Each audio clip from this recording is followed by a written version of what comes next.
Okay then, so good afternoon, everyone. Today is Monday, June 28th, 2021. The time is 2:30 p.m. This is a special meeting to consider Parks and Waterways Resolution 2021-63. We are breaking this up into two sessions, and I'll refer to that in just a moment. Attending are Commissioners Duncan Brooks and Filios. Do we have any changes to the agenda? Hearing none. Okay, moving on. So what this is today is strictly public comment. This is not a question and answer session. It is public comment. It is for you to express your views. The way we've set this up is the first hour, 2:30 to 3:30, is strictly Lower Twin Lakes. 3:30 to 4:30 is Spokane River, and we've done that obviously so we don't mix up the comments. So if there are folks here that are waiting on the Spokane River and others are standing and you don't mind stepping outside, I respectfully ask you do so, but I think we might be okay. So specifically, what are we addressing? Okay, so we have, and you might have seen it on our website, Resolution 2021-63, which modifies the prior resolution that was passed about a year ago, which was 2020-38. What 2021-63 does, and this does apply to both Lower Twin and the Spokane River, is it removes the 150-foot threshold and also made one other change in the verbiage in that we removed any reference to a vessel that is in transition speed, because by definition, if you're transitioning, you're probably riding bow up. So that was removed, okay? Last year, a little over a year ago, we did hold a public hearing. It wasn't required, but we did it out of courtesy. We have had numerous public meetings since. This is yet another one, and so we'll go forward with it. 1 hour for Lower Twin, 1 hour for Spokane River. There is no vote today. We will do that tomorrow at the tail end of our business meeting. And so what we'll do today is every speaker will have 3 minutes strictly enforced. Our light keeper here and our clerk, Tina, will give you the green light. At the 2.5 minute mark, you're going to get the yellow light, which gives you 30 seconds, and then it's red light on 3 minutes. And we have to strictly enforce so we can allow as many people as possible to speak. So where are we? Let me turn to my staff. Do we have any? Don't forget Fernan. People might be here. Yeah, I'm sorry, folks. Fernan Lake is also included here. Thank you. Do we have anybody that? Did we log them in? I think they all have their own papers. Okay, so this first hour is Lower Twin. I'm going to try to balance it if possible. If not, we might have more, people more on one side than the other, and that's perfectly fine. So let me start off. Raise your hand if you are opposed to removing the 150 threshold. Sir, please come forward and speak. Can I have somebody who is in favor of it to get behind this gentleman so we can move quickly? And sir, are you talking about Lower Twin? This is Lower Twin, folks.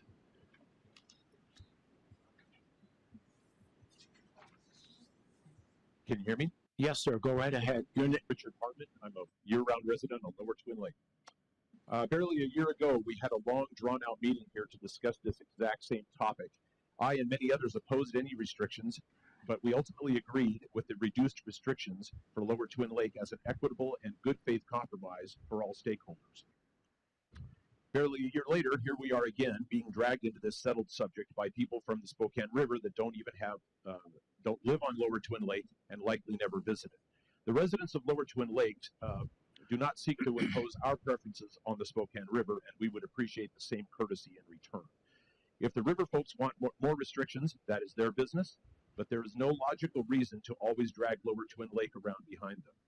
We live and work from home on Lower Twin Lake year-round, and I watch the lake all the time. I have lots of windows, and I have not seen any issues occur on the lake. I talk to my neighbors. We have a very tight community there. I am not aware of any issues there that need addressing by removing these restrictions.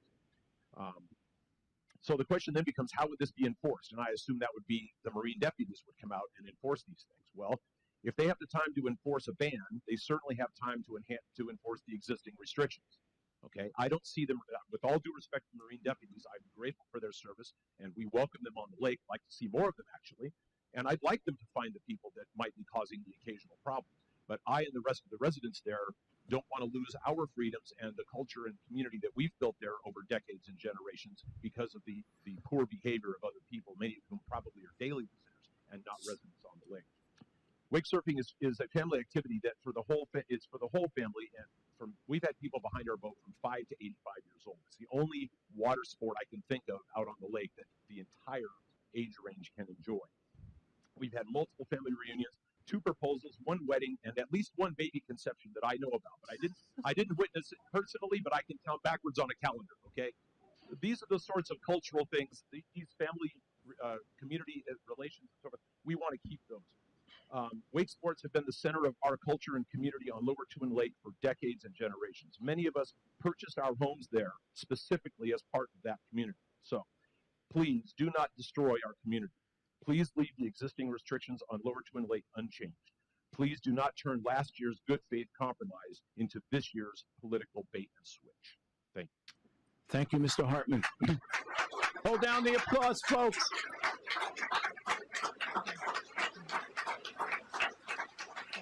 Okay, listen up. If this happens again, I shut it down.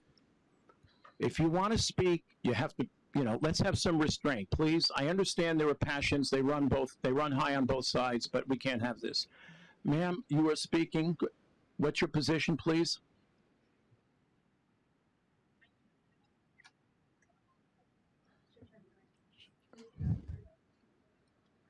Hold it close and speak loud.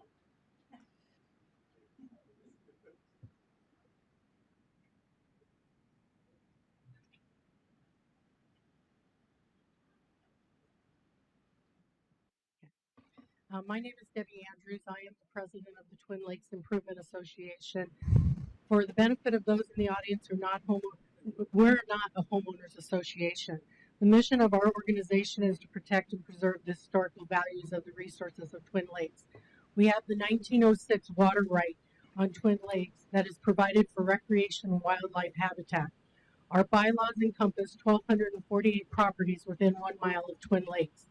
We partner with state agencies for the benefit and the health of the lakes. The citizens of Twin Lakes have raised concerns about the consequences of the ordinance directly impacting the lower Twin Lakes. Because Twin Lakes is unique in its geological makeup from other bodies of water in Kootenai County, and even a huge difference between the upper lake at 25-foot depth to the lower lake at a 64-foot depth, you can see on the maps that I delivered last week the clear difference between the 2 lakes and why there's a different need that can be put in place to protect both lakes. TLIA held a community meeting to discuss the draft of the 2021 resolution where all stakeholders could agree. We agreed the ability to protect the docks, property, shorelines, and recreate responsibly is critical. Most are satisfied with the existing excessive no-wake ordinance of 150 feet from the shoreline and the docks. The group raised concern about the language making it illegal to transition. I recognize that you did take that away today. We appreciate the opportunity to provide feedback. However, it seemed like a missed opportunity for the county commissioners to seek public comments from Twin Lakes stakeholders and the citizens of Idaho. The May ordinance, while it's not perfect from last year, provided a compromise to the proposed 300 excessive foot no-wake zone to the current 150 excessive wake zone. That compromise provided a solution agreeable to the property owners, the wakeboard owners, and the general recreational users. TLA took the time to be a part of the process last year, educating our constituents. We placed the new ordinance in our newsletter. In addition to the ordinance and the speed limits that were discussed during our annual meeting, including and showing of the Mind Your Wake commercial to be more educational and informed. We emphasize the importance of being respectful on the water to obey the boating rules. We delivered a petition of 1,010 signatures asking the commissioners to address 3 things. We respectfully requested a public hearing. We desire to maintain the 150-foot excessive no-wake zone that's currently in place, and in order to maintain the 150-foot excessive wake, we would request separation from the Spokane River in regards to that resolution. Thank you, Ms. Andrews. Is there anyone who wishes to speak for the removal of the 150?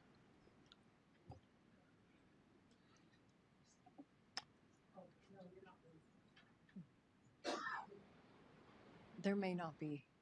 Is there anyone else for all or for the other way?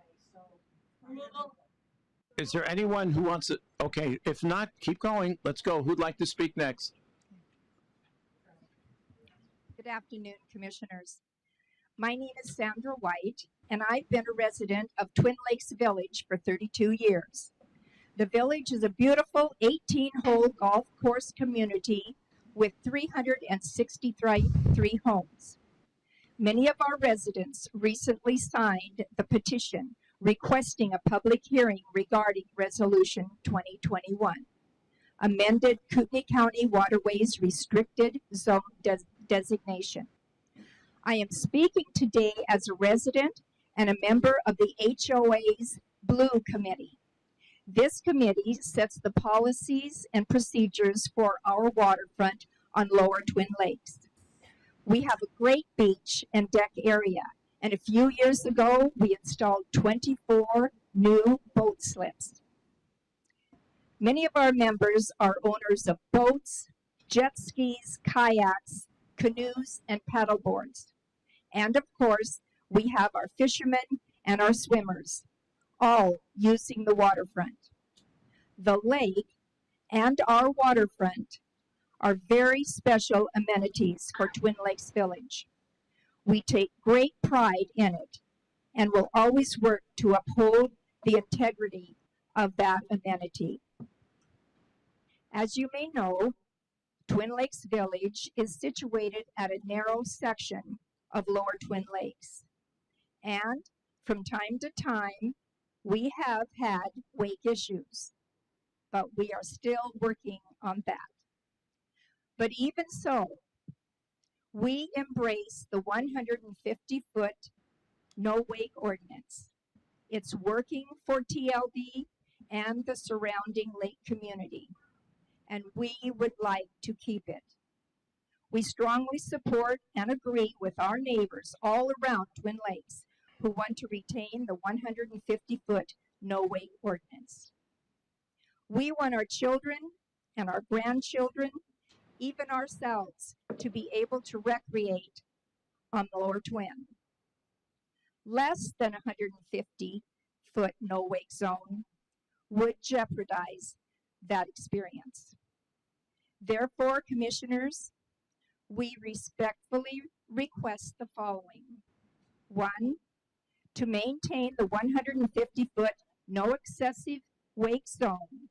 And 2, to not be grouped with the Spokane River ordinance. And 3, the community of Twin Lakes Village would appreciate a hearing from the Kootenai County Commissioners. Thank you. No applause, please. Folks, may I just make one request? Your name is not Twin Lakes Village. I need the person's actual name who's going to be speaking. Well, this lady is Sandra White. Okay, I got her, but just for the other folks, I'll look. Okay. Thanks, Alana. Okay, who else? Sir, your name, please. My name is Travis Roth. Commissioners, first off, thank you for giving the residents and users of Lower Twin Lakes this opportunity to be heard before a decision is taken affecting the usability of the lake. I recognize this is a very difficult decision because there's a lot of emotions tied up to it. I think only a scientific or practical approach which removes those emotions of the situation can arrive at a good solution that meets all conditions, namely safety, protection of property, and the use of a public waterway. And I truly believe this can be done. I'm a Lower Twin Lakes property owner and one who enjoys wake surfing. I have interest in all these elements. As an engineer, the science of wave dissipation is not lost on me. The radial and longitudinal studies have been completed to that exact issue. Clifford Goody completed a study in 2015 in both deep and shallow water showing many things, but namely wave height drops 27 to 56% in the first 100 and 150 feet. Breaking waves like those of wake surfing boats lose energy faster than smaller rolling waves, just to share a few examples.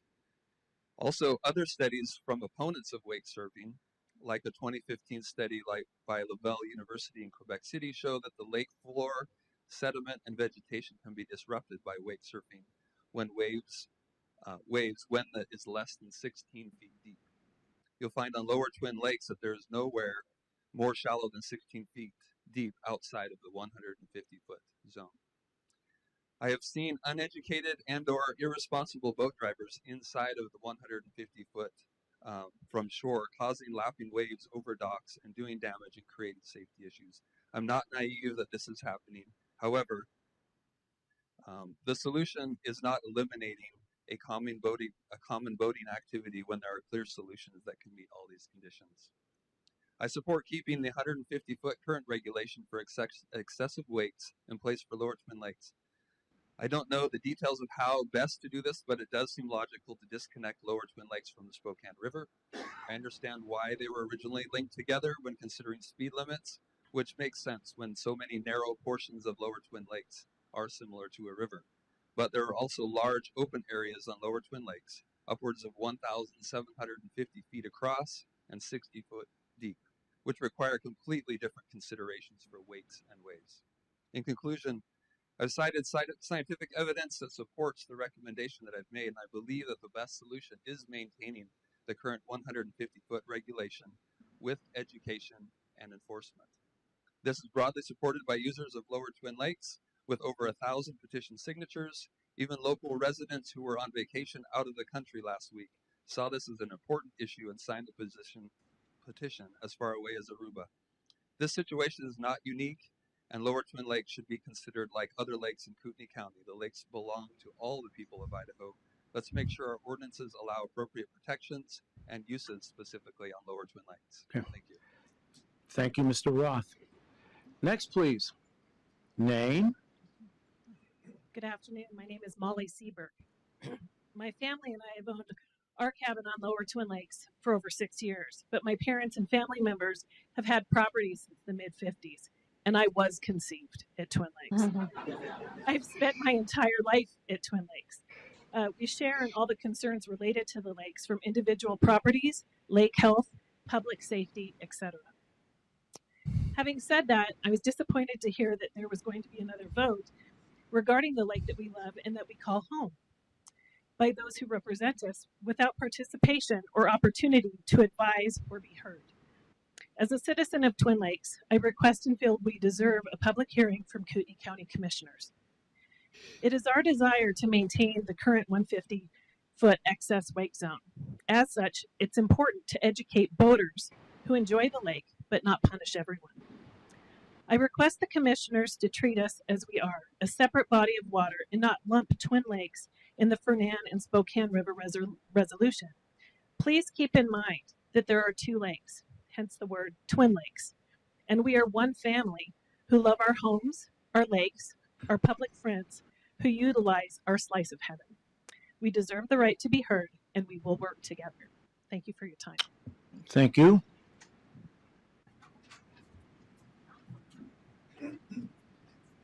Name, sir? Logan Erickson. First of all, thank you guys for giving us your time and giving us an opportunity to kind of share our thoughts on this addendum. I kind of want to speak to I'm possibly the one who started all this. We started wake surfing over 15 years ago. We had the big boat that was going around making big waves a lot. Since then, we've got the 150-foot ordinance, which has basically pushed us to where we only practice and do wake surfing in the deepest, most distant parts of the lake, where it is the widest as well. Wake surfing, boating, my family's been on this lake since the 50s. We have had generations of boaters. My dad was a skier.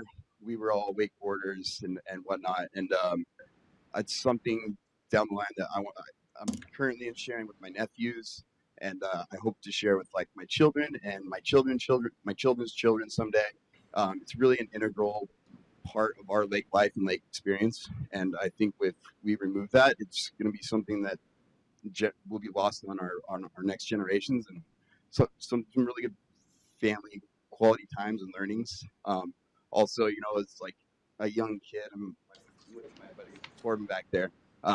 Basically, we kind of made our entire lifestyle up on the recreational boating aspect of our lake. So thank you for your time again, and appreciate it.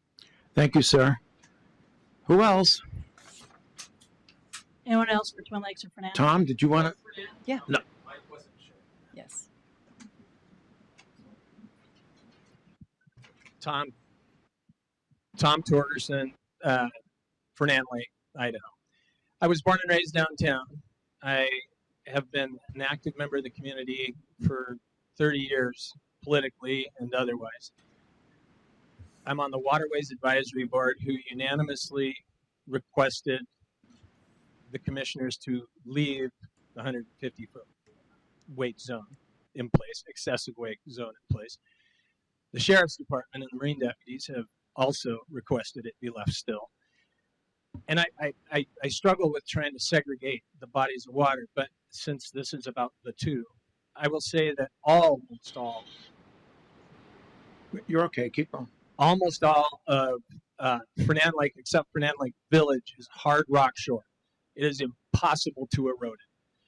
I live on that lake with 300 feet, and I look out over the entire lake, and I see maybe 1 or 2 wake surf boats a week, if that, in the summer. I don't even know how Fernand Lake got involved in this discussion, quite frankly. And I'd love to know who has made that request, because I can't find a single owner on the lake that wants to do this. I would say that the whole side, the west side of Lower Twin, is also all hard rock. So again, I don't see shore erosion. The Marine deputies and the new sheriff have both stated there has never been a Marine call from law enforcement regarding an injury accident regarding wake surfing. And remember, I don't have a dog in the race. I don't have a wake surf boat. I've never done it. But I will tell you, when it was stated by Commissioner Filios that I will not sit around and wait until somebody gets killed before I do something, but yet the facts of the matter are nobody has ever been called, at least made a sheriff's deputy call, for an injury accident regarding wake surfing. I struggle with that tremendously. I think it's a brutal restriction, over restriction on the public's right to utilize public waters, not just lake owners like some of us. And I just would love to see the science before this gets done regarding injuries or what have you. I understand there's upset people. I've been upset by some wake surfers. But frankly, the science isn't there, the data isn't there, and I think it's an overreach when the two agencies that you guys have requested information from have asked to leave the 150-foot no excessive wake zone. Thank you, Tom. Who else wishes to speak? Yes, sir. Name, please. Hello, my name is Dave Schaefer, and I'm here representing Lower Twin Lakes. Been on the lake for about 60 years, and I've seen a lot of changes, have seen things that do make it challenging sometimes, but I feel like after last year's resolution that was compromised to the 150, I felt like there's been a large improvement. I feel like, as Logan Erickson said earlier, people are moving. I think things have gotten better. We used to do things differently. Now we're respectful of people's property. We live on the lake. My son lives on the lake. My brother lives on the lake. We understand it. We have docks. I have a boathouse that gets flooded if big wakes come and things, but we're getting better about honoring the 150 rule, and I think it's working. I kind of agree with the gentleman that just said, I don't know anybody, I've never seen any facts that support a safety issue with wake surfing, wakeboarding. Excessive wakes can come from a lot of different areas. I was a little bit mad last week about some guys spinning circles to make waves for jet skis, or a tuber. It lasts 5 minutes, they're gone. We can fix this without going to an overreaching decision of making a lake in a wake zone. The 150 foot is working. I'm here to just kindly request that we're separated, as other people have said. We should not be thrown in with other bodies of water. It's going to create other problems if we have to move down for Twin. We'll work through this like we've worked through other problems, and I think I'm just going to let other people talk. Thank you. Anyone else?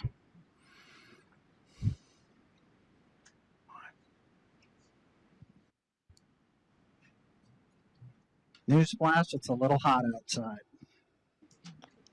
All right. Name, please. My name is Pat Hogan. I live at Twin Lakes, Lower Twin Lakes. Thank you for listening to us today. I'm for the 150 feet, but I'm not here to determine wake size today, what's too big, small, just right. I think we have a much bigger problem here that we need to discuss, and an opportunity for all of you. Like others today, our family, friends, extended families lived here at Twin Lakes, on the waterfront, Twin Lakes Village, and on the golf course. Our Hogan cousins used to live in the Lightning Bar back in the day when there was candy sold and beer at the same time.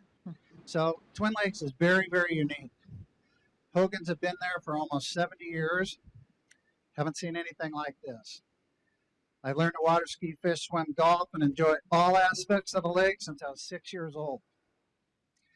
Both my sisters and I own lakefront houses, cabins on Lower Twin.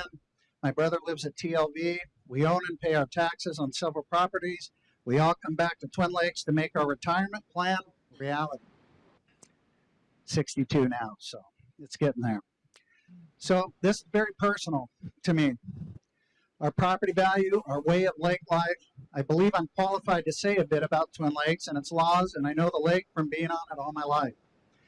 Depths, widths, where it's best for each activity. Even the thought of a no-wake zone mentioned in Lower Twin Lakes is quite unbelievable. It's absurd to me. For what purpose? With the no-wake zone in mind, here are some questions. Who would and what would motivate someone to care less about what we have to say in the laws that are being made for our lake? When and where was our input requested? Why pass laws for other bodies of water on a lake when Twin Lakes is completely different? Why lump us into others if it's not right for Twin Lakes? Is this about budgets or law enforcement? What is it? Let us in. Let us help. We're part of Idaho. We love it here. Do the decision makers know that we know this lake like no other? That we believe ourselves to be the caretakers? That we invest our lives and money to take care of Twin Lakes? We always try to do the right thing for our lake and our owners and neighbors around the lake. Examples: the Twin Lakes Improvement Association. Thank goodness, and thank you, Debbie, for helping us with our petition. TLIA works to invest to keep the lake clean and help stay clean from the fish recreation project, keeping the water clean, even digging our own project, our own You got about restoration 10, channel sir, project. Mr. Hogan, I'm going to have to cut you off soon. I'm not just quite finished. Just give me a second, please. I'm a cancer survivor 10 times, and I'd like to finish my talk, please. So another thing, there's nothing posted, and we have solutions. There's no way you can look when you come down the road and you're a visitor to our lake. There's no posting of the speed limit. Just think if you had no speed limit on the freeways and the highways here or in town. So all we need to do is work together, post these laws, including the wakes and things like that, and then we'll help. We're there. Your sheriffs are only there 3 or 4 times a year that I can see. And you know what? We look and we stop people from endangering other people.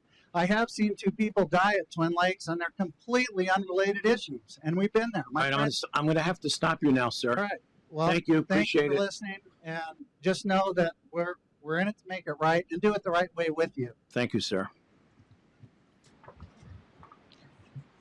Name, please. Richard Sperling.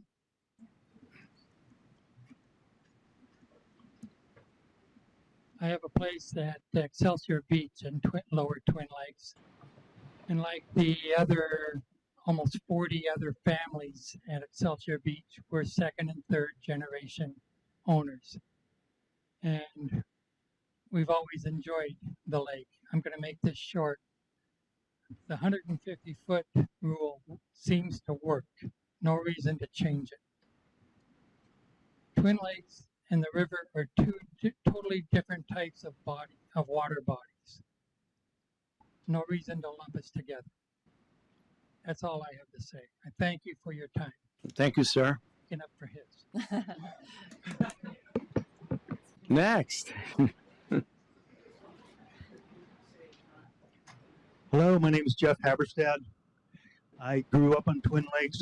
We were there since 1972. There's an ongoing change in the progression of water sports, and apparently the wake surfing is one thing that's an issue at the moment, but there's fishing, skiing, tubing, boarding. You think about the kids, all our little kids, they like going tubing. You got to go slow for them. Going slow makes a big wake. So we don't want to ask the kids out of the few things they can really enjoy. It's great for the kids to have the water sports and have the lakes. It keeps them out of trouble, kept me out of trouble sometimes. But no matter what it is, there's always someone going to complain about it. The jet skis are too annoying. The waves are too big. The jet boats are too loud. But you know what? We all coexist on there, and we all don't like something. Bottom line is we get along, and we understand that everybody has different likes, but we always make it work out. I grew up here, but I unfortunately had to work a lot in California because of the nature of my job. What they do there, what they don't do in North Idaho is they make a lot of rules and they try to control you. The squeaky wheel gets the grease. I'm almost completely out of California now.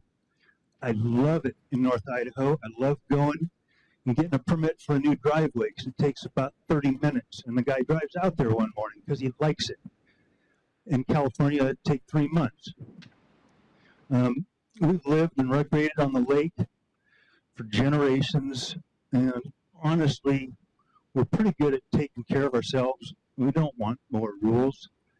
The speed limits, honestly, I didn't know about till now. And that gentleman that spoke earlier, it would be nice to post them because sometimes I feel like people are going too fast. There's things that need to be addressed. This wake thing, the 150 foot, our beach is sandy. And unlike, the one gentleman talking about all the rocky places that it doesn't erode, our sandy beach, it doesn't erode that either. Just had my 60th birthday. And I like to keep up with the young guys. I started wakeboarding. I'm on a foil. And, it's fun, not just for the young people. We all like to recreate and do all of the range of water sports for all ages of our family. Thank you very much. Thank you, sir. Name, please. Corbin Shafer. I want to thank you for listening to us people at Twin Lakes. I don't usually do a whole lot of public speaking, but this is something that I feel very strongly about. Like I said, I own a residence on Lower Twin Lakes. I'm a third generation. My grandfather purchased his cabin in the 60s, my parents in 1998. I recently purchased my cabin in March of 2021, first-time home buyer. I've read the revised resolution, and I am 100% against it. I think we should keep the remaining resolution/ordinance in effect. The 150 feet, which was compromised from 300 feet, put into effect last year. I think it's important that we separate Twin Lakes from the Spokane River controversy. I can't speak for those people. If they're against wake surfing and want to outlaw it, I think they should have the right to do that. We should be separated from them. I think we, the people of Twin Lakes, have spoken and shown with the petition and our overwhelming support to not make any changes to the current laws in effect. That's it. Thank you for your time. Thank you, sir. Name, please. Mark Schaefer, Lower Twin.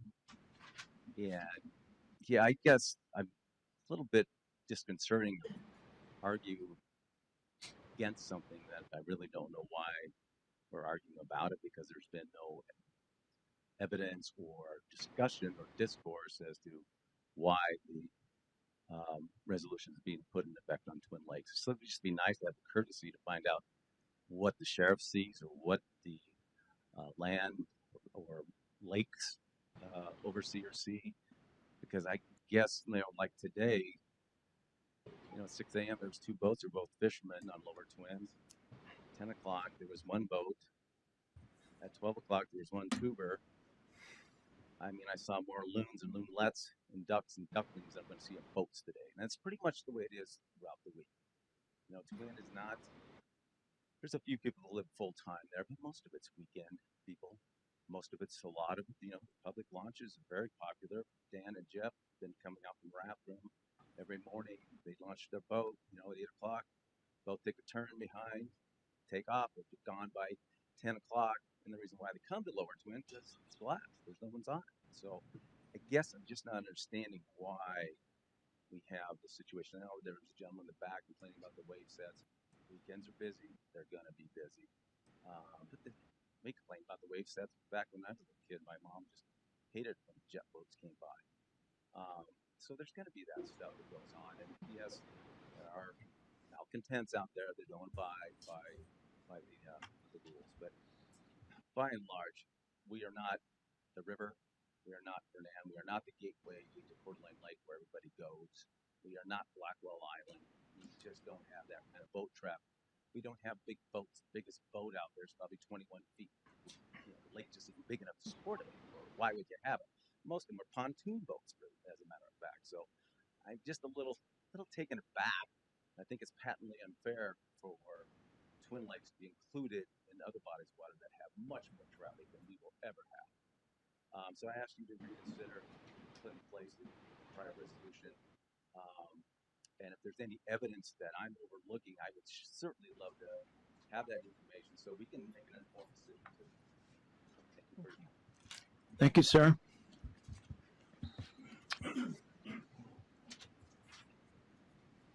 Name, please.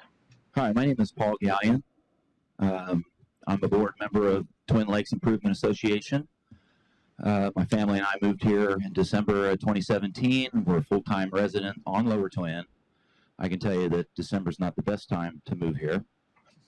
However, thank you for your audience today. It's much appreciated, especially since you all have the power and influence to immediately affect the value of your constituents' homes, real estate, and personal property, and their quality of life.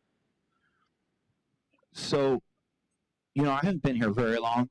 It seems that Lower Twin gets handled as a river a lot of times. And if I look at the history of it, I can understand that maybe.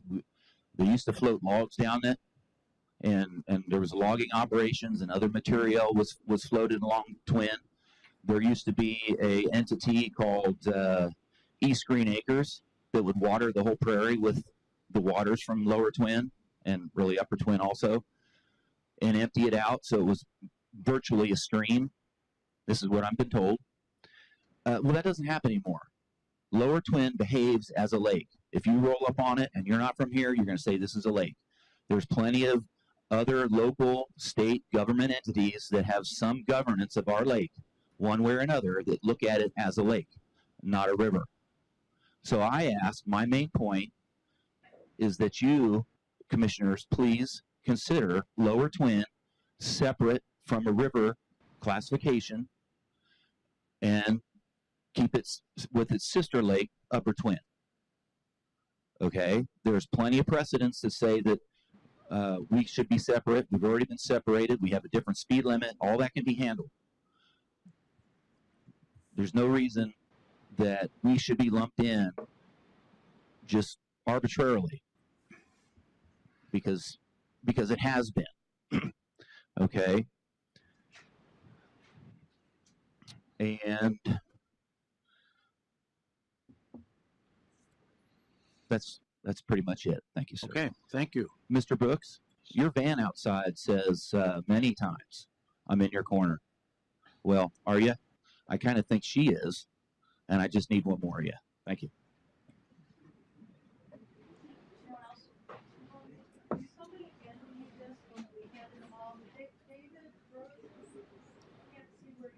Is there anyone else who wants to come up and speak for Twin Lakes? Anyone else? Okay, so if we don't have any more, okay. You want to speak, sir?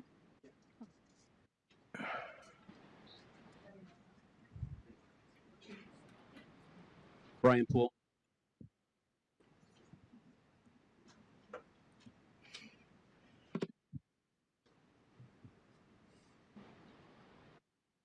Good afternoon. Thank you for having the hearing here. I want to also join in with the rest of the crew here in requesting we maintain the 150-foot excess wake zone. And additionally, we want to make sure that we separate the Twin Lakes from the Spokane River.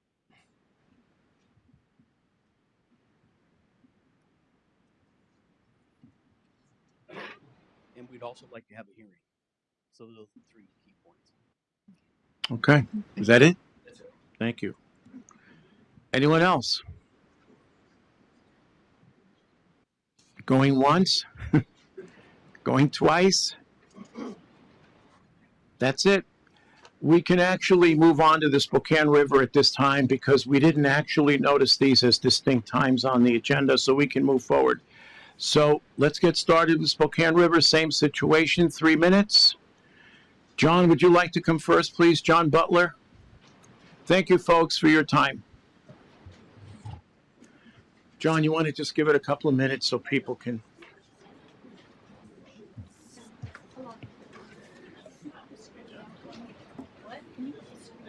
Roll the screen down.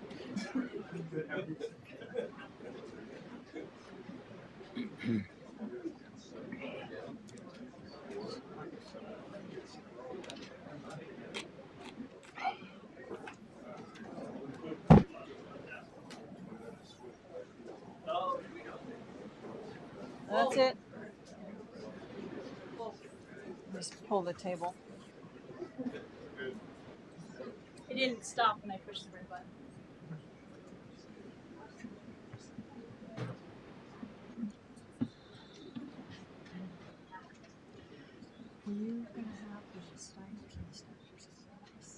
Yeah, I can. It can only take 3 minutes. It doesn't matter.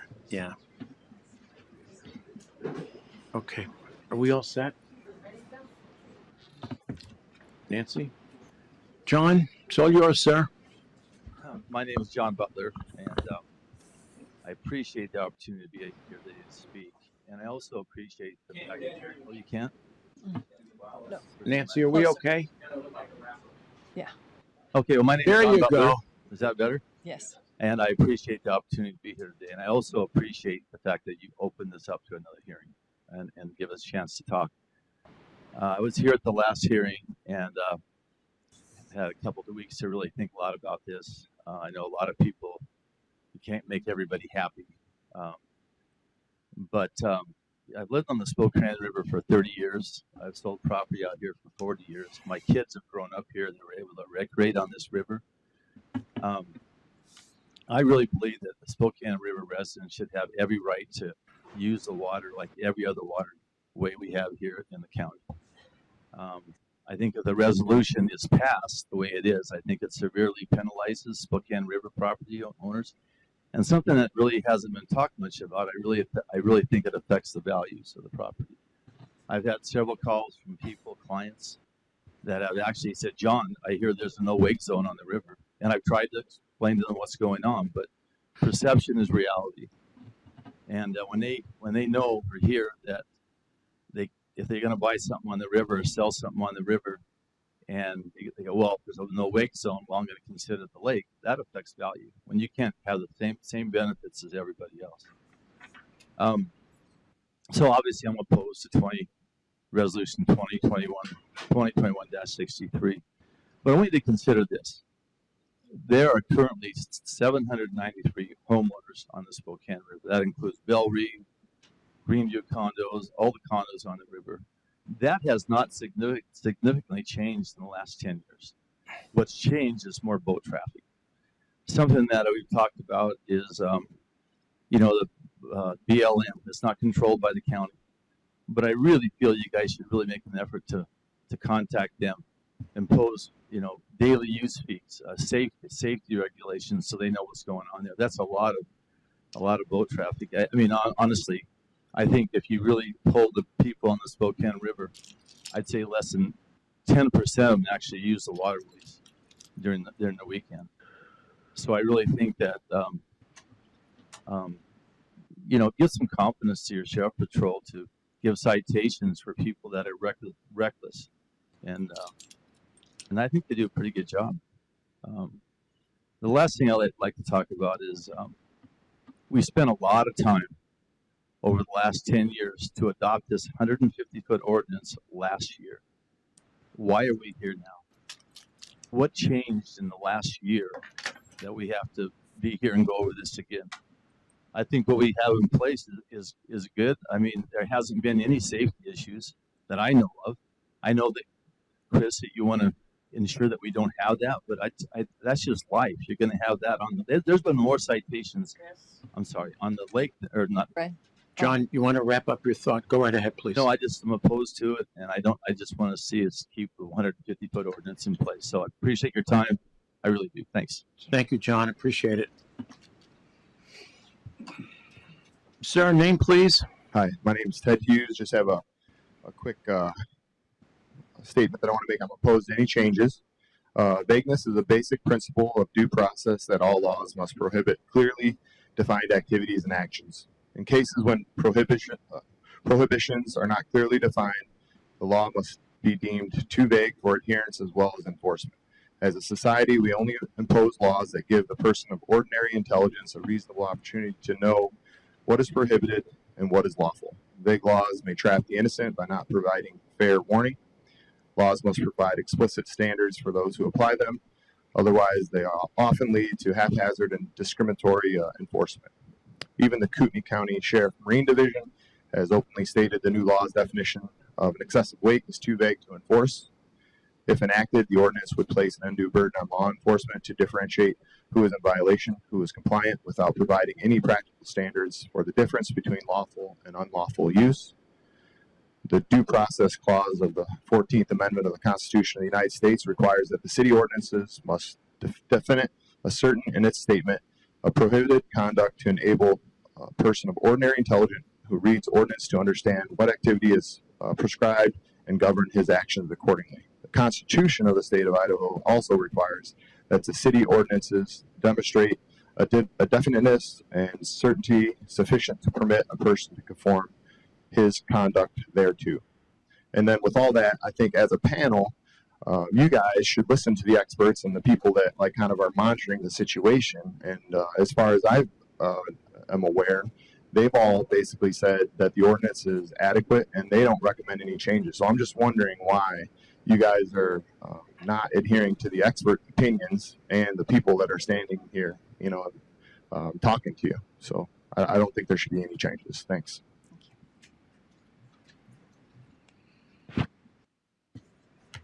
Good afternoon, commissioners. Excuse me, I have a little frog in my throat today. Jim Stafford, President, Spokane River Association, and I've heard of a number of things today. One, I think people still are confusing a no excessive wake and a no wake zone, and the river is 600 feet wide, probably depth of 15 to 20 feet. And you guys have been presented with all the scientific data and all the issues that go along with what we've presented. So we don't need to rehash that. You guys know that. The one thing that I keep hearing is that the sheriff doesn't ever show any accidents or issues on the river. We were told by the sheriff 2 or 3 years ago to call a number and report all the instances that we had on the river. And we've told all the people on the river, when they see issues on the river, to call the number, okay? I just found out recently that they don't compile those calls anywhere. They go, they get recorded, and they do get reported if there's someone on the river at that point in time. They will call on the radio and say, hey, we have an issue. But if you want to go back and tabulate what kind of issues there were and who called in, you can't do it because they don't tabulate them. So I would request that you guys make a motion to, get the data correct, okay? Because there's hundreds of people I know for sure during the last 2 years have called the sheriff's department to report instances, and they are not recorded anywhere. So the rest of my case, I commend you guys for the continuing to investigate this issue, and I don't relish, what you guys have to go through, but thank you. Thank you, Jim. Next. Name, please. John Stanley. I'm a retired Spokane police law enforcement officer with 32 years of service. I've been retired for 17 years. I built a piling dock, and I've lived on the river for over 20 years. I built a piling dock in 1989. Yeah. Okay. I built a piling dock you in go. 1989.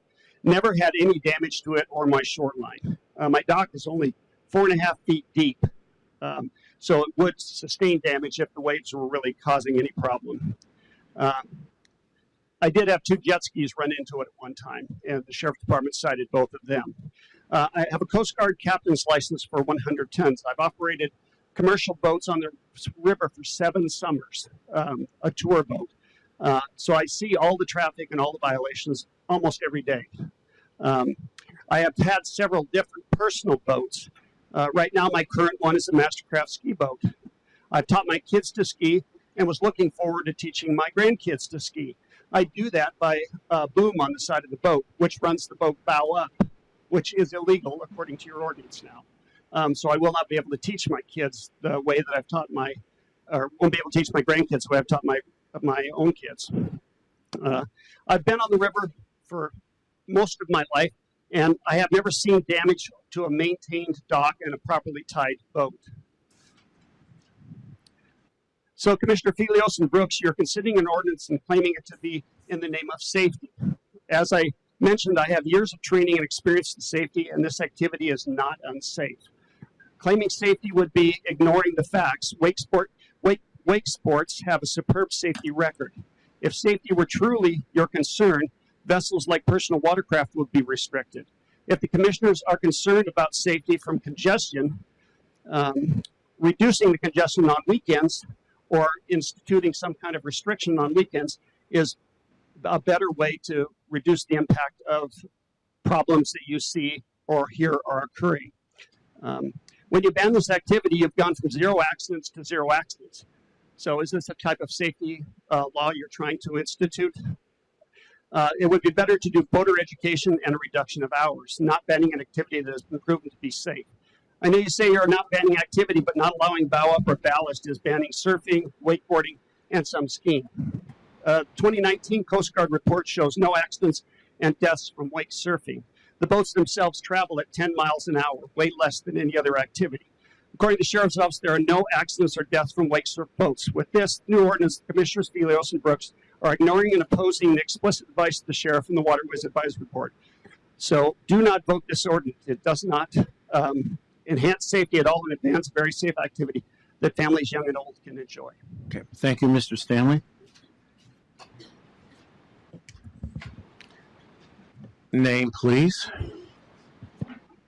My name's Casey Price. I live here in Coeur d'Alene, and I live on the Spokane River. I feel that this is an issue regarding traffic on the river, not recreational activities. Living on the river, I work from home, and I watch the river every day.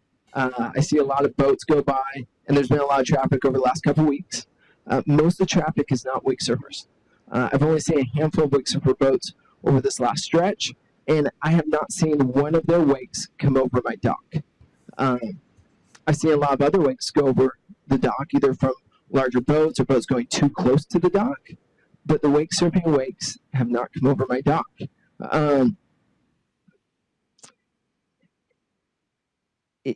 If you came out to the river on a weekend, I think that you would see that this is a traffic issue and not a issue of boats plowing or wake surfing or teaching kids how to water ski. It's a traffic issue. And so I'm out there every day. As soon as I get done talking here, I'm going to go home and play on the dock with my 1-year-old and 3-year-old.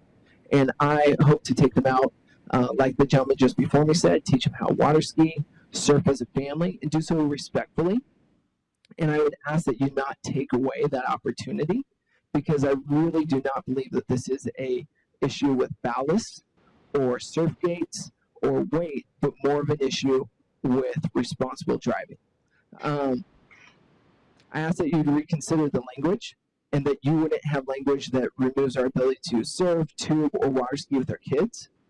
And even as the last gentleman said, I think that there's a middle ground. There's got to be an opportunity for us to work together and not alienate either side. And that might be better voter education and signage. It might be weekend hours. I don't take my boys out between noon and 5 on a Saturday or Sunday. It's not safe. Doesn't matter whether I'm water skiing or tubing with no wake. Just being in the middle of the river in any capacity on a hot Saturday afternoon is not safe for my boys. If we said no towing noon to 5 Saturday and Sunday, that would resolve a lot of our issues. And I think it would allow people to continue to safely recreate on the Spokane River. So I would just ask that you consider the language that you're putting in and give the families that use the Spokane River time to use it. The other thing is if we do put this language in, I'm fortunate. I live close to the lake. It's not a far jaunt for me to get out there. A little bit of time through the no-wake zone. But there are a lot of families way down the river that now have to probably speed if they're obeying the speed limit, but still go all the way down out to the lake, and they're going to go right out there in front of the resort. They're going to surf. They're going to water ski. That's going to be busy, and then they're going to zoom back. So I just ask that you consider if there's a win-win opportunity here. Thanks for your time. Thank you, sir. Name, please. Yeah, my name is Mark Brinkman. I live on the Spokane River. I've lived there for about 27 years, actually a little bit over.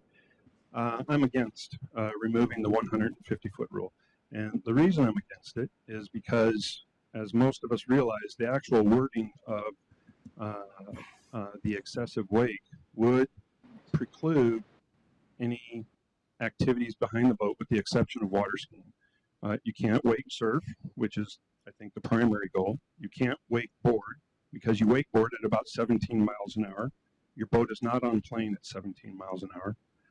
You can't inner tube because most of us don't take our kids at 30 to 35 miles an hour, unless you've got teenagers.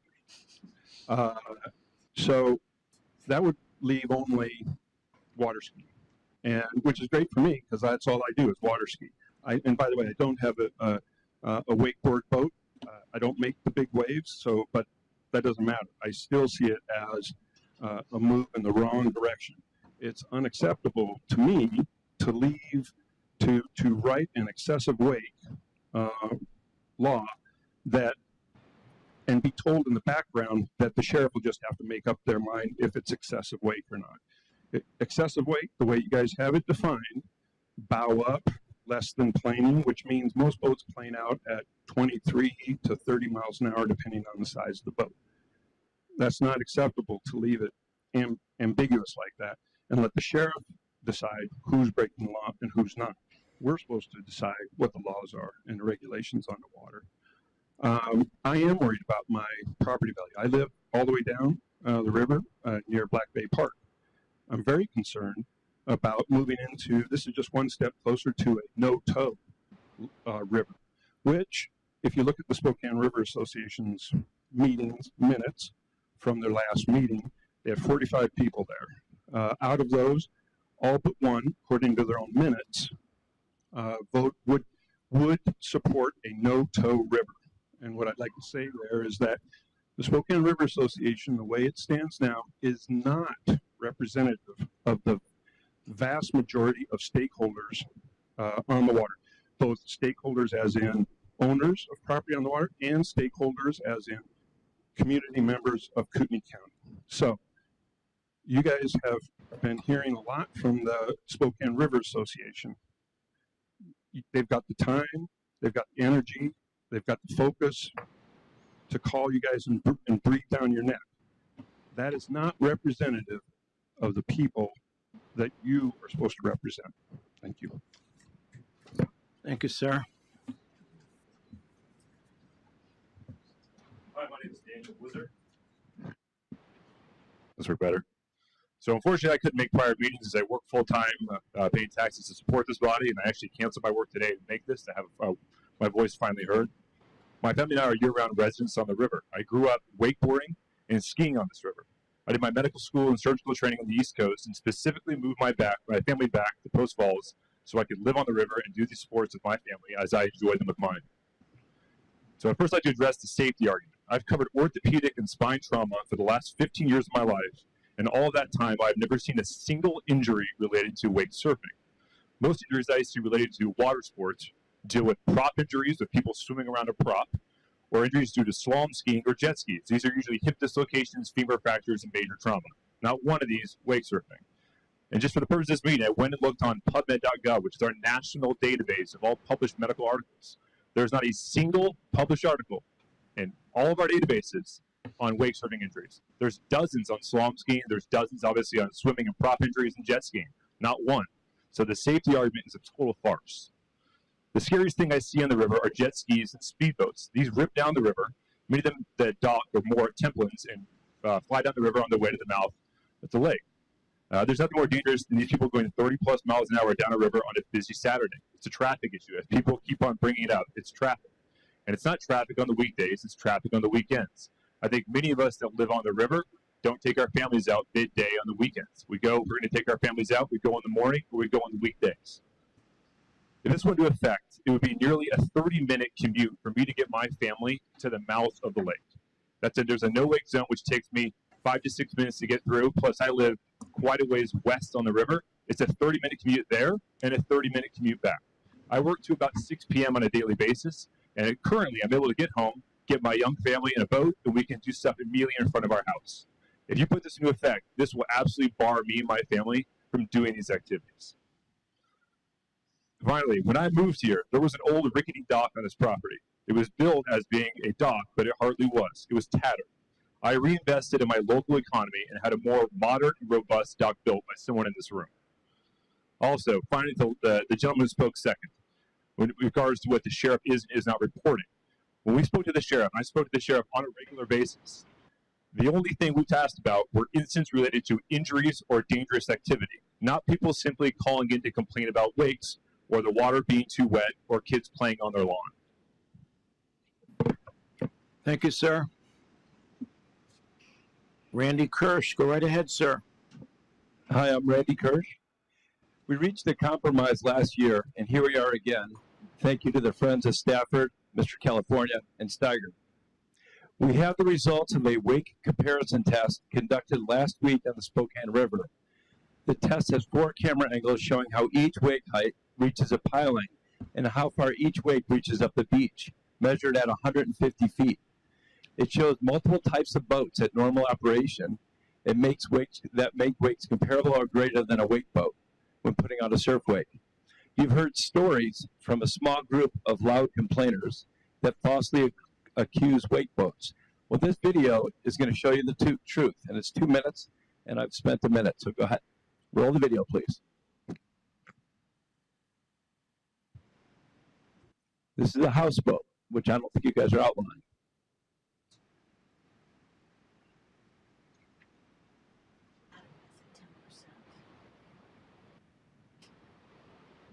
.93 feet.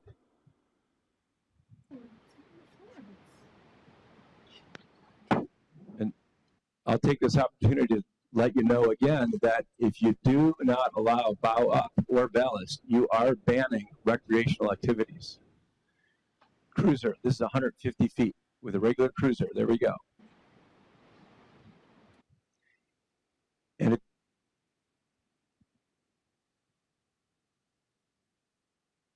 11.5 inches. If you don't have a dock that can support 11.5 inch wake, your dock encroachment permit should be pulled.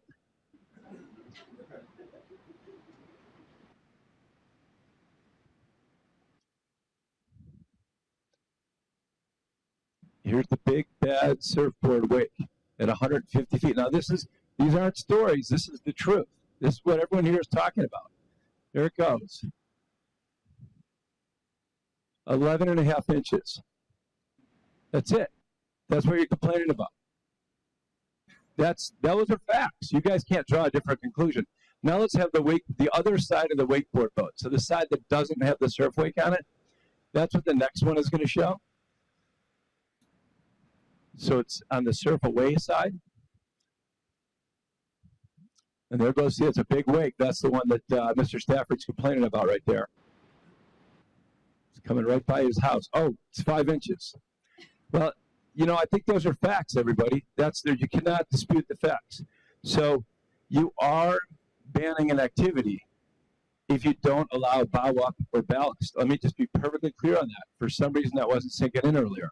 That bans activities, several of them. So anyway, in conclusion, thank you very much for your time. And I would like to make a motion that you stop taking phone calls from Mr. Steiger and save everybody here a lot of time. Thank you. Sarah, come forward, please.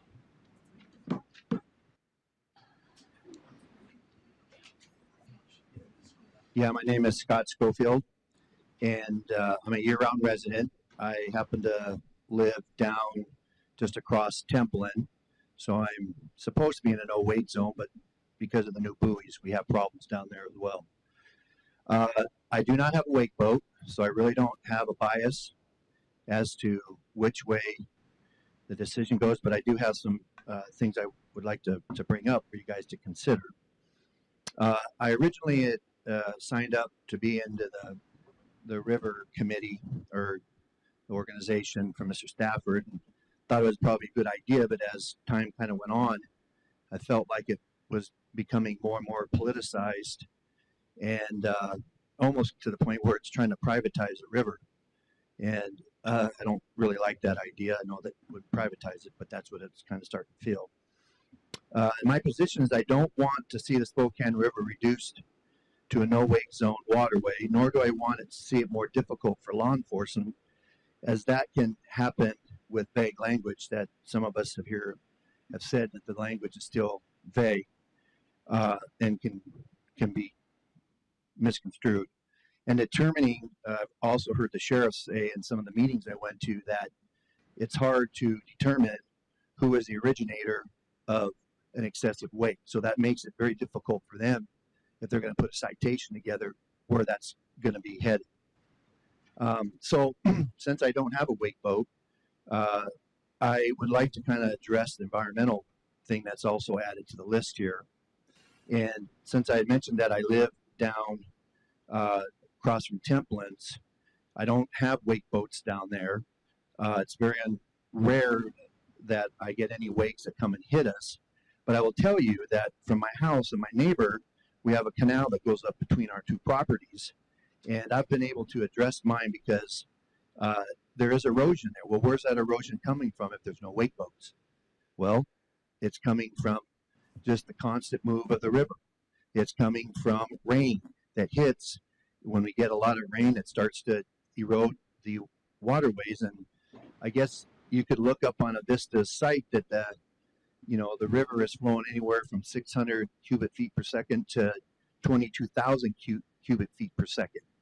So as a net result of that, I've actually repaired mine, but my neighbor, we talk about it quite a bit, and actually he's to the point now where it's been eroding so much that his sprinkler lines, which were once covered by lawn, now are kind of starting to seep out on the side in his canal. Unfortunately, he couldn't be here today to address that, so I wanted to do it for him.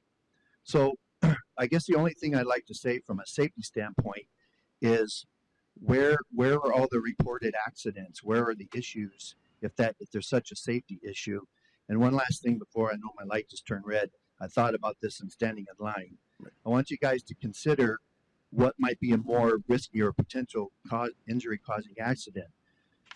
I have Come on, your time is limited. Make it fast. Okay, I'm going to make it fast. I have high-powered wave runners. I can literally have a passenger, and I can pull 4 young adult inner tubers behind my jet ski. So between the two of those, what do you think would be a higher potential for injury accident? Me pulling 4 inner tubes behind my jet ski, or a wave boat that runs 10 miles an hour? Okay, you made your point. Thank you. Next, please.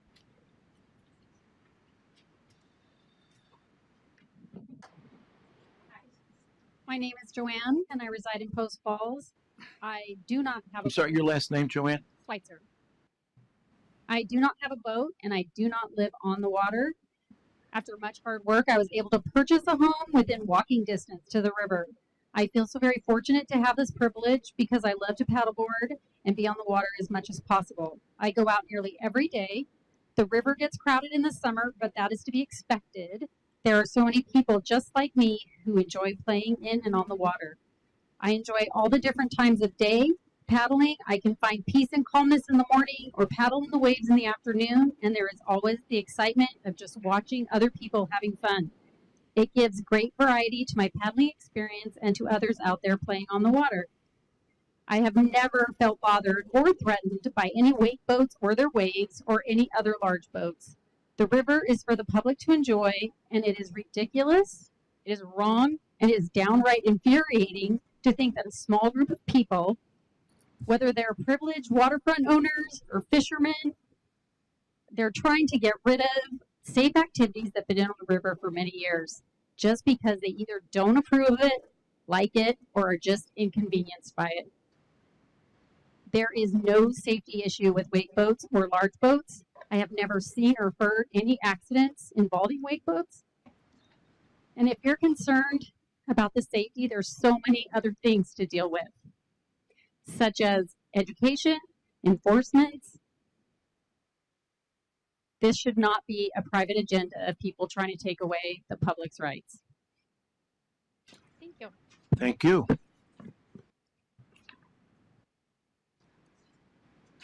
Name, please. John Kirsch. Thank you for allowing me to speak. What's that? Hold it closer. The current definition of excessive wake bans wakeboarding and surfing because you cannot participate in these recreational activities unless a boat drives bow high and has ballast. We've been enjoying the river for 15 years, and we recently purchased a home on the river to specifically wakeboard and wake surf. Sorry. We would not have paid as much for the waterfront home if we could not perform these activities on the river. By removing these activities, we will have a serious devaluation of our property value. It is easy to see the drastic property value difference when you compare properties above the dam that have full recreational use of the waterway versus below the dam that has restrictions. Our real estate professionals said homes below the dam have about half the value. These unnecessary water restrictions founded on no factual safety concerns will decrease our home value. You are destroying our home values. My family, along with many other homeowners, deserve to know if the county has reserved an amount to reimburse us for the lost value of our homes. My family will suffer significant harm with the decreased value. The financial harm is not limited to diminished property value. Restaurants, marinas, and many others have personal and economic interest in sound boating regulations versus ordinance. It is a solution in search of a problem which will create many new problems. Recreational boating and related activities contribute $739 billion to Idaho's economy annually. Kootenai County has the largest community of boaters in the state. The ordinance will just push those boaters elsewhere, and economic harm will be felt widely and rapidly. According to the BEA analysis, activities tied to the outdoor recreation exclusively offer the following economic contributions to the Idaho economy on an annual basis. Real estate, $164 million. Retail sales, $669 million. Leisure and hospitality, $408 million. Thank you for allowing me to speak. Thank you, sir.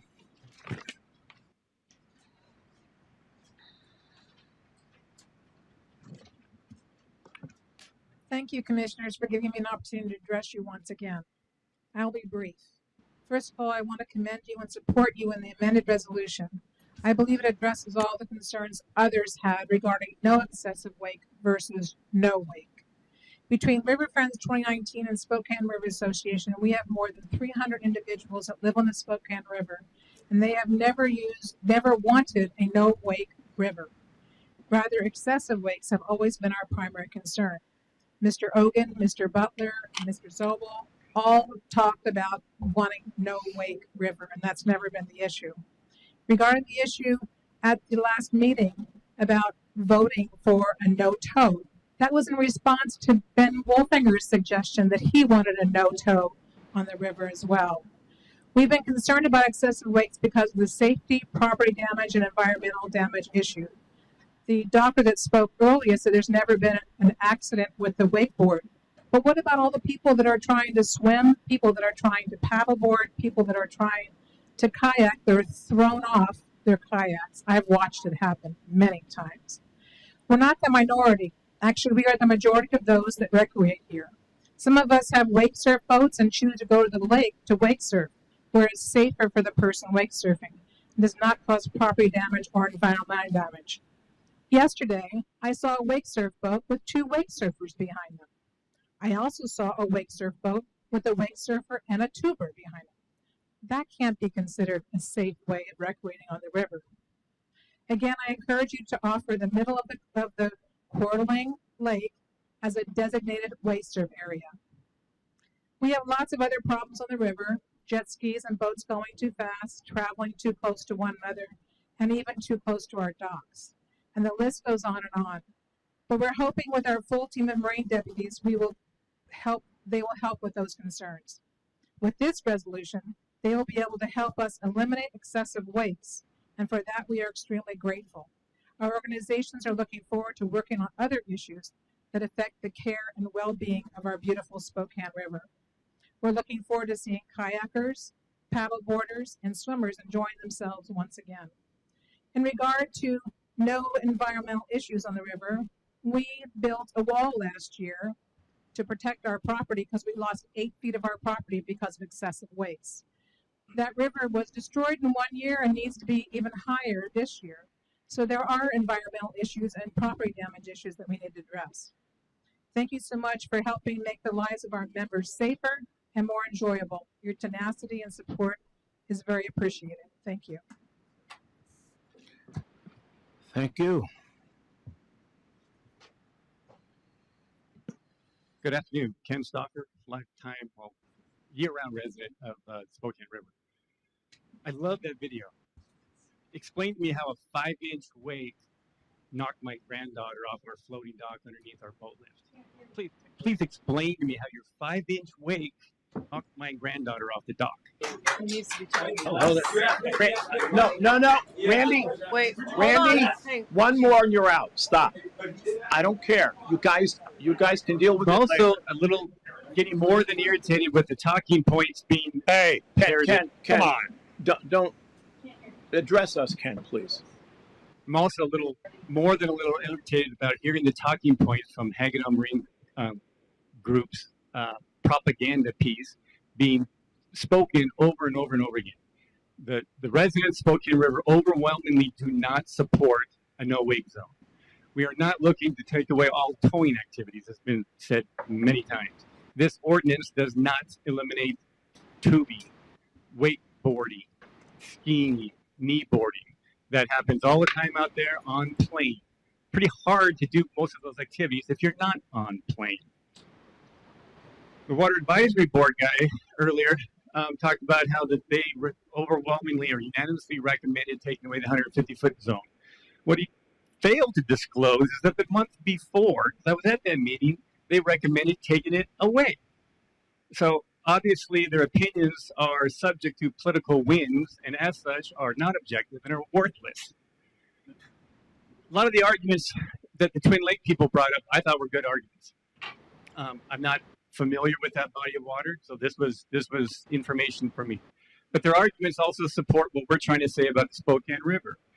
They're saying, hey, their lake is deep. It shouldn't be subject to these restrictions. The river is not deep.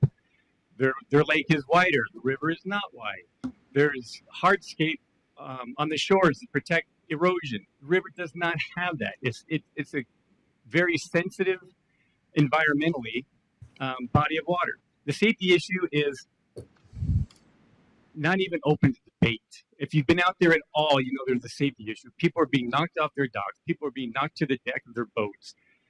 The Coast Guard said it's not a safety issue because the wake surf boats are only going 10 miles an hour.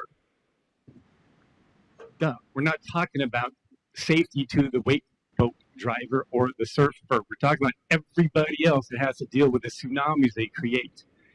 The common sense level just needs to be risen a little bit, okay? Thank you. Thank you. Oop, Hey, you hold the said- applause. You said you'd shut it down if they did it again. Yeah, I think No, it's shut down. you'd love it to shut down. I think it's shut down. Excuse me? I think, Chris is warned, the chairman is warned 3 times. Well, I warned when it was Lower Twin. Now this is Spokane River. One more time, folks. I will shut it down. I'm tired of it. It's All right, rude. just stop, please. Go right ahead, Susan. Hi, my name is Susan Steiger, and I live on the Spokane River. We've owned our home there since 1993. Okay. I encourage you to do the right thing and approve this. Bring it in closer. Yeah, this resolution for the Spokane River. This is not a popularity contest. This is thoughtful and responsible public officials considering what is best for the Spokane River for those who live along and use the river. What's mind-boggling to me is all the people that don't understand excessive wakes have been and are prohibited on the Spokane River. That's been in force for a number of years. The state of Idaho laws have numerous complementary provisions and penalties for excessive wakes in the state law. What this resolution does is aligns with the state law. What you and your staff have crafted is effective, pretty clear and understandable, and well supported by a vast amount of technical research. Several people have talked about safety. 2 of your senior law enforcement officials in this county who wakeboard, wake surf, don't do it on the river because they've said it is too unsafe. You've received stacks of reports about near misses that, but for the grace of God or good luck, depending on your Keep it close. ownership, would have been serious injuries or death. State of Oregon, which does track injuries and accidents related to the force of boat wakes, in 7 years had 11 serious injuries, 3 people died. There's lots of data across the nation that shows the safety risks associated with the excessive wakes. Many have used the term rights of the public. Frankly, no one has the right to endanger others or to specifically damage the environment or somebody else's property. We've heard several use the term responsible boaters. It is mind-boggling to me how someone who understands they're putting many others at risk on the water and on the shore in this narrow river, who cause so much damage and restrict the ability of the vast majority of the people on the river, can consider themselves responsible and respectful. They don't even follow the significant recommendations by the Water Sports Industry Association, which promotes wake surfing. They recommend you stay more than 200 feet at least from shore, to not go around, to not go back and forth, not maneuver, to stay in the middle of water bodies, and if you drop a surfer, to be very, very controlled about how you turn around and go, and that the distance you need to do that turnaround cannot be done on most of the Spokane River. If they followed the WSIA recommendations, you would not be able to make excessive wakes on most of the Spokane River. So very much we appreciate what you're doing. Now is the time to do the right thing, to be a good model for responsible leadership. Thank you. Thank you, Susan. Name, please, sir. Morgan Lennox, 50-year resident, 30 years on the river. 2 yardsticks and video camera, not scientific. I've lived on the river 30 years. In the last 4 to 5 years is where I've seen the majority of the damage from the excessive wakes. There used to be a beaver dam at the end of Harbor Island. 30-some years it's been there. Last 2 years, completely pulverized and gone. My neighbor, we have a seawall. 30 years that seawall's been there. Within 2 years of the bigger wake boats getting on the river, that wall, 15 feet of that wall fell out.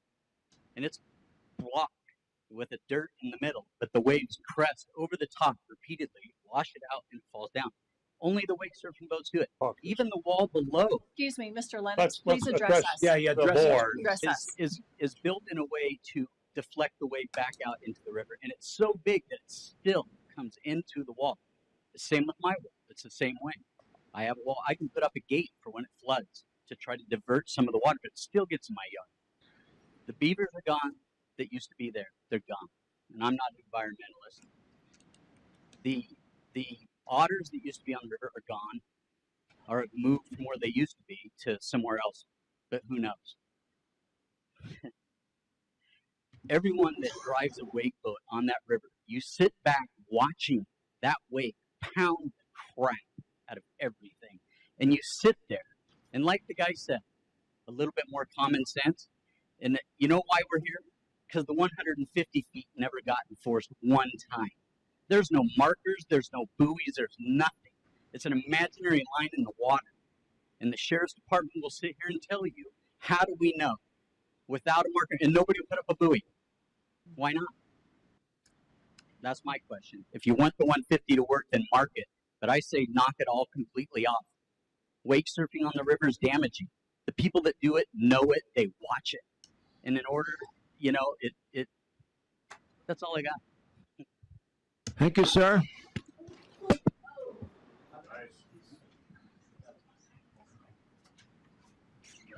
Name, please.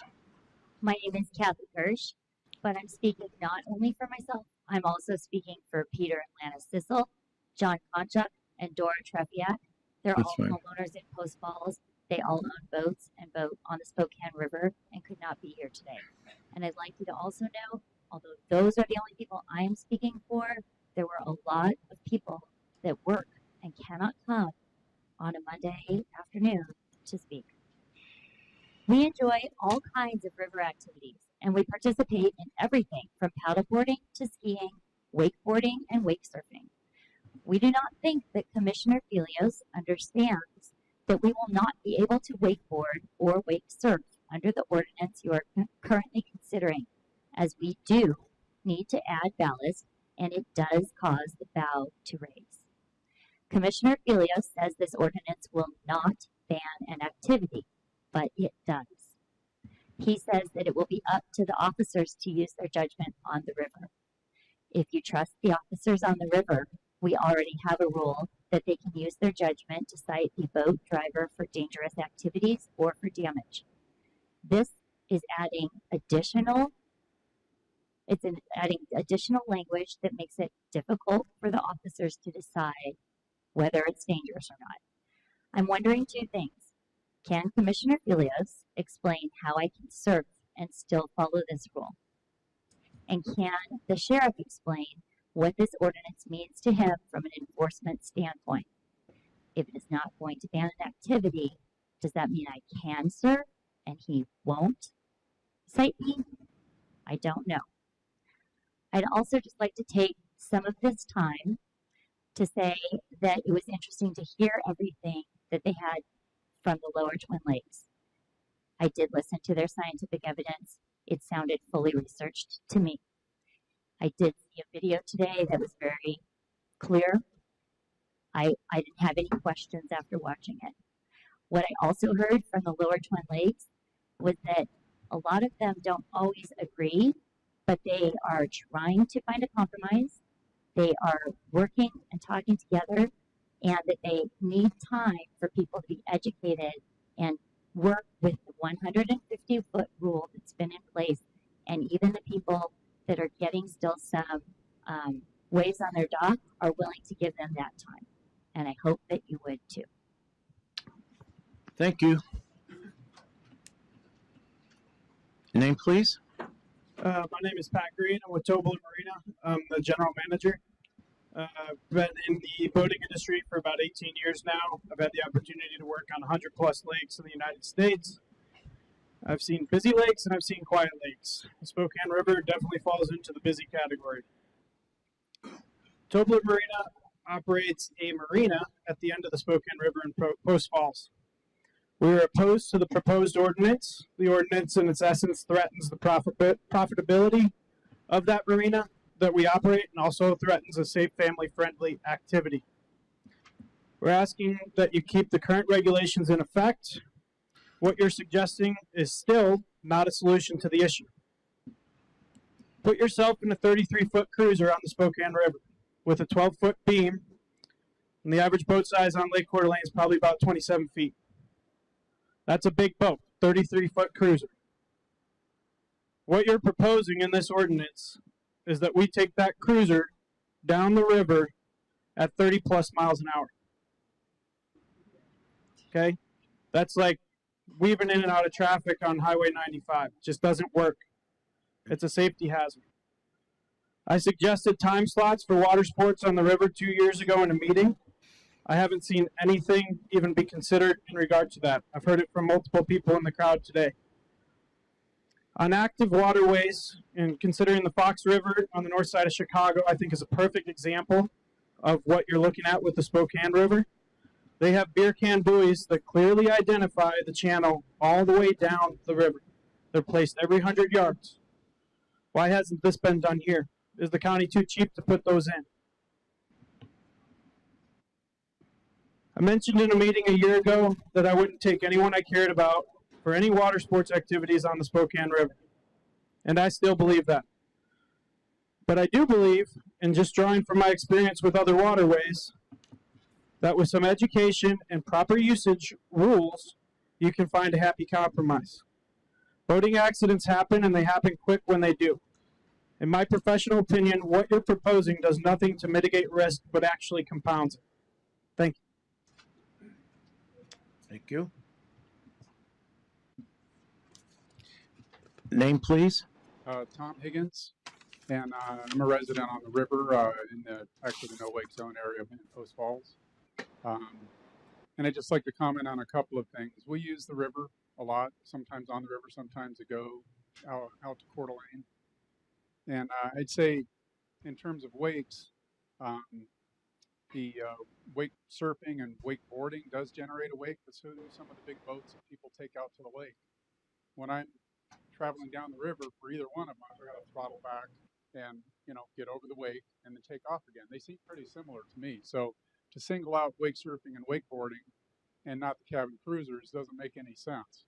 I personally believe we should have the freedom to use the public waters and abide by some reasonable regulations. And that brings me to my next point.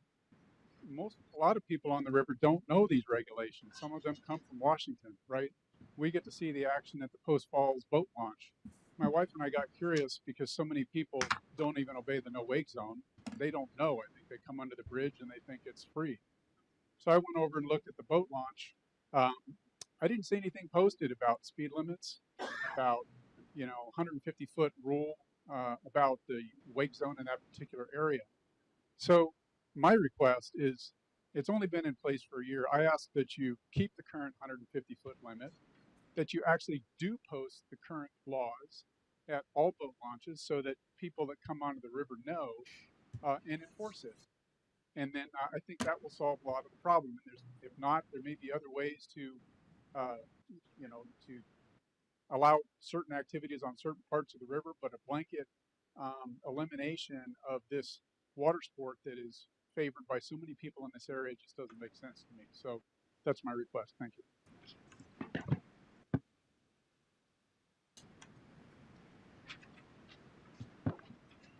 Hi.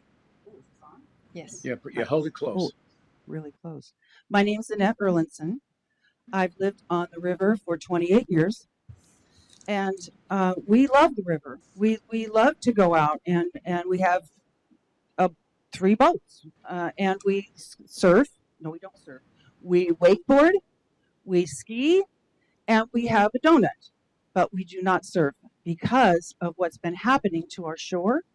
My neighbor has trees that have been undermined and are falling into the river.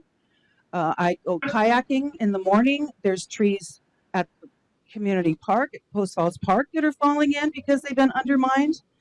And it's not, I don't know anybody that I know on the river that wants to eliminate towing. What we want to do is make it so that I had my grandson in the water yesterday. We had our whole family down there. He had a life jacket on, and a surfing boat went by, and even though there were that many people in the water close to him, he almost got thrown into our rocks. They're huge. These waves are huge. And it's not only that, but on a true surf boat, they take on a ballast of water and their bow goes up. They cannot see. If a child has fallen off of a donut, is right in front of them. I'm just worried that, and there was so many more boats on the river now than there have been before. They don't stay 150 feet away from our dock. They don't. And if they did, there would be room for one boat to go down the river because the river's only 300 feet wide where we are. And sometimes there's 4 abreast on a busy day. And so they're not staying that far away.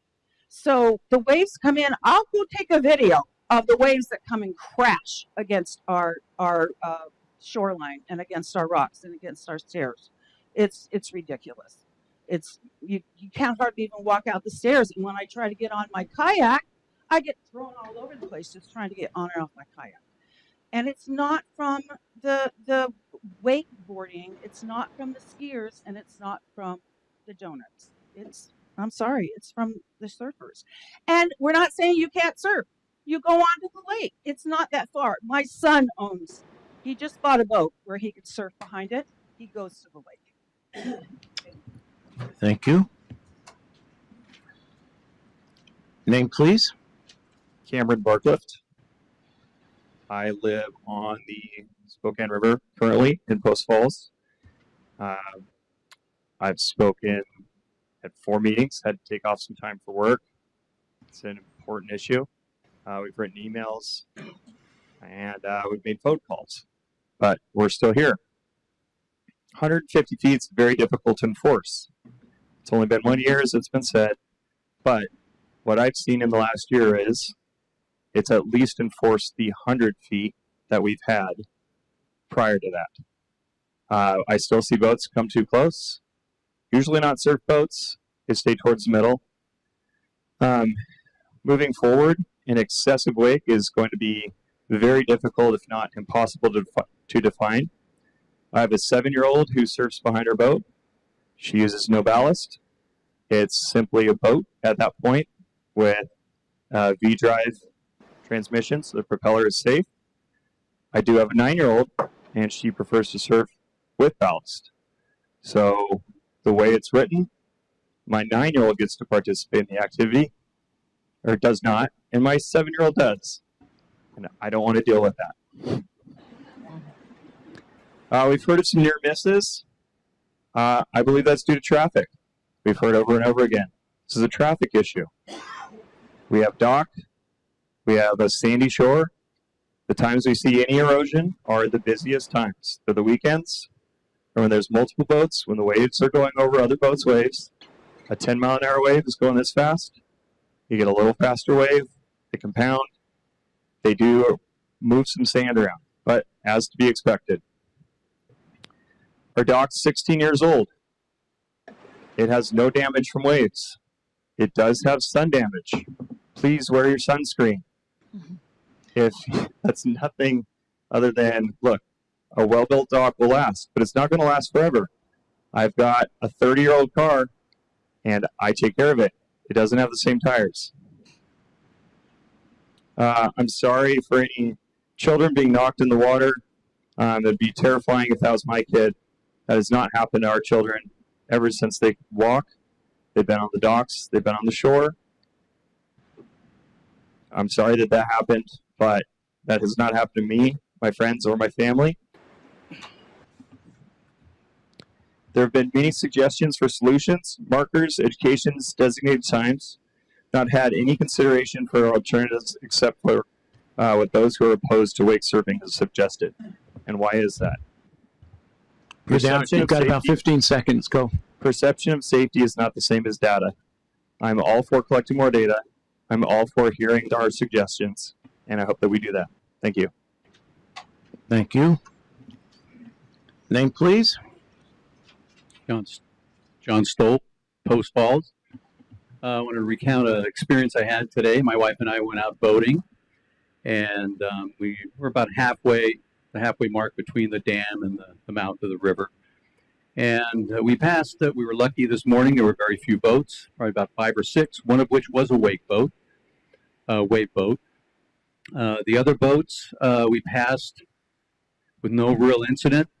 The wave boat, every time we passed, which was probably about 3 to 4 times all told, went up and down the river a couple times and went out onto the lake proper. I had to mitigate my speed to avoid being literally tossed. I do have an open bow boat that if I don't judge the dip between the two waves, I can take a lot of water in on that second wave. So we proceeded out to the lake proper, and there was a wave boat at pretty much the mouth of the Wolf Lodge Bay extension. And so I purposely approached that boat from about 500 feet away to see what the wake would be like at that distance. And it was about as bad as the worst of the smaller regular boats that I encountered in the river. So moving the wave boats out into the lake where you can avoid them, you know where they are, you can avoid them. On the river, you come upon them, they basically commandeer the river, whatever section they're in. Doesn't matter the width because the river is not very wide. So I see it as a safety issue. I believe that the taking the 150-foot restriction away entirely is the right thing to do in regards to the Spokane River. Thank you for your time. Thank you.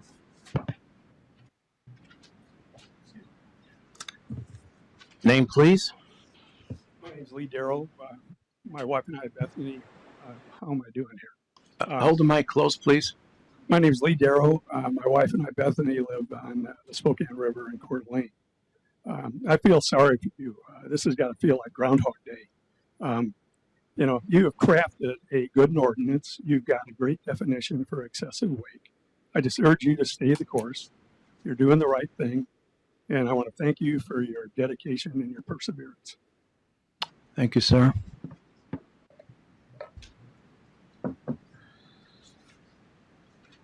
Name, please, ma'am.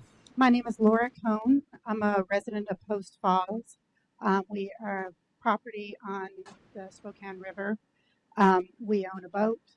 We've lived there for approximately 3 years.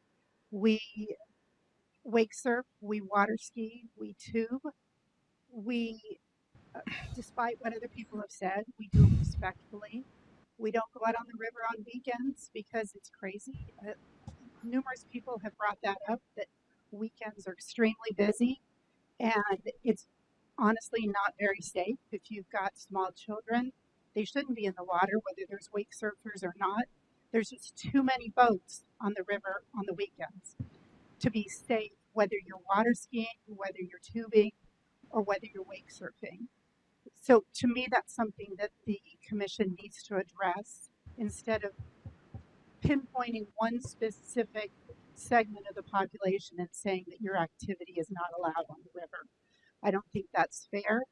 I want to address the comment that someone made about wake surf drivers not being able to see when they're driving because of the ballast. That's absolutely not true. I've been driving our wake surf boat for 3+ years. I took lessons to make sure I did it correctly and safely. And there is no visibility issue for me in our wake surf boat. It's a ski nautique. Full ballast, I can still see properly. If you're not paying attention, of course you can't. If it's a busy river, that's one thing. But there's absolutely 100% visibility in the wake surf boats. So that's an incorrect statement from someone who probably has not driven one. I know you're making a decision tomorrow, but I'd be more than happy to have the commissioners come and sit on our deck for a weekend day to be able to see what the river is like, because a picture is worth 1,000 words. And if you're going to be making a decision about what's happening on the river, I think it would behoove you to come see what is actually happening on the river. And the excessive wakes or the large wakes are not just being created by boats with ballast. They're also being created by very large boats. I'm not a very good person with feet, so apologize for that. But there are large boats going by, and we watch it all day long. In our home, we have great windows to be able to see, and there are many types of boats that create large wakes as well that are just as large as the wake surfers. Thank you for your time. Thank you. Sir, name please. Yes, my name is Gary Maddock. I live on the Spokane River across from Harbor Island, and across from Morgan's place. I work pretty much all summer on my deck with my computer. I watch wakes go over Morgan's breaches water barrier all the time, and my bell that I have on my dock rings constantly when wake boats go by. But I'm not as concerned about the damage to my dock or my boat as I am going out in my boat for personal safety. I have a pontoon boat, and we're at risk every time we go out onto the river. If we're passed by when we're passed by a wake boat, there's no place to go. That we get thrown sideways, food on the table gets thrown. I've had passengers thrown on the floor. Somebody's going to get hurt. The Spokane River has become, I've said this before, like an athletic field. If you try to cross the football field of a professional football game when the game's in process, you're going to get bumped around, knocked down, and hurt. And that's going to happen on the Spokane River. I appreciate removing the 150-foot zone. Thank you. Thank you, sir. Name please. Ron Gray, and I live on the river, and I'm for removing the 150-foot rule and enforcing the excessive wake. I've heard lots of comments here today, and people are talking about a lot of stuff. It's about excessive wake, and it's about damage. I've suffered damage to my property. When 150-foot rule was in place, nobody knew what a 150-foot rule meant. I had boats within 50 feet of my dock. Not necessarily wake boats, but boats that had big wakes. But the biggest ones that caused the problem were the excessive wake boats. My dock sits 3 feet out of the water, and when the excessive boats go by, the water comes up over the dock or on the dock. The dock rocks a lot. People have trouble standing up on it. That's an excessive wake. So we got to figure out how to control that. Approving this going ahead, giving the police the option of how to solve it. And if we got an excessive wake, get out of there. If they stay in the river, then you can pay the tickets. Thank you. Thank you, sir. So this will be the last one. Name please. My name is Robin Kirsch. I live in Post Falls. I specifically bought my house in Post Falls because we enjoy using the river. And I knew buying my house in Post Falls that I was going to be on a waterway, which would involve waves. And there would be things that are happening in front of my house. I know that I chose to live on a river. Damages, my dock sits on the bottom of the riverbed for 9 months out of the year. I'm not asking Avista to stop lowering and raising the river. I see more objects float down the river every spring and fall than I do the entire summer because of the raising and lowering of the river. So damage to your property or docks, that's your job as a homeowner to maintain what's going on there. And as a homeowner on the waterway, I chose to do what's necessary.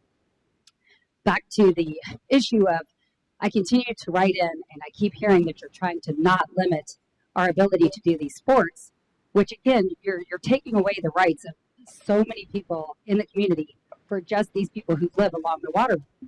The county, in your email back to us, you attempted to accomplish two things: bring the county into conformity with state law, maintain the definition of an excessive wake without targeting one specific activity.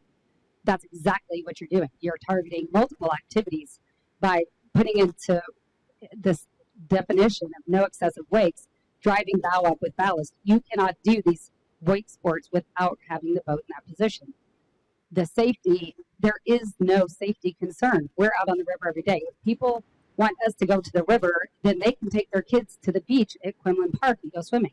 they can go to the no wake zone, which is right there at the end of the river, and use their wake or their paddle boards and their kayaks, which is exactly what I do. I got in kayak. I use the entire river. I don't care about the waves.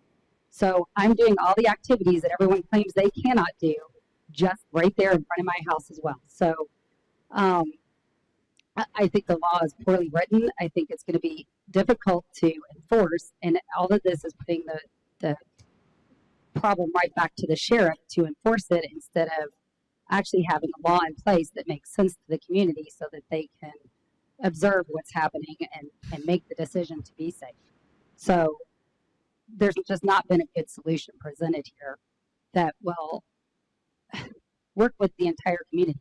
You're trying to take away the rights of everyone who wants to do these wake sports when you could do it by limiting the amount of time that people are out there, using it on weekends, not having it on weekends or during the busiest times of day. So again, I think the wakes also with the large cruisers are just as bad as with the wake boats. So most of these arguments, they're seen on both sides. So I don't understand why we're taking away all of these rights when there's other solutions that could be at play. Thank you. Thank you. Okay, then. So then that concludes public comment. So tomorrow we vote. I'm sorry? On the phone. Do you have anybody on the phone? Is there anybody on the phone who would like to make a comment? You might need to unmute yourself. Okay. No one's on the phone. Okay, no one's on. Okay. So tomorrow at the conclusion of our business meeting, it'll be the final item, and that's where we'll take the vote. Depending on how we vote, if the resolution passes or even if it's amended, once we execute, it's 30 days hence that it goes into effect. So that means it wouldn't go into effect or whatever it is we happen to do until roughly the end of July. At that point, basically, half the voting season is over. But that's the way it is by state law. So no need to be here tomorrow. You can follow it on YouTube. We will not be taking public comment on this issue. It'll be the final item on the agenda. I think we have like 9 or 10 items on the agenda, and we'll take it up at that time. And you can hear our individual reasoning, and we'll be addressing, obviously, Lower Twin Fernan and, of course, the Spokane River. Other than that, we're done. Thank you for your time. And it is now, I've got 4:22, meeting adjourned.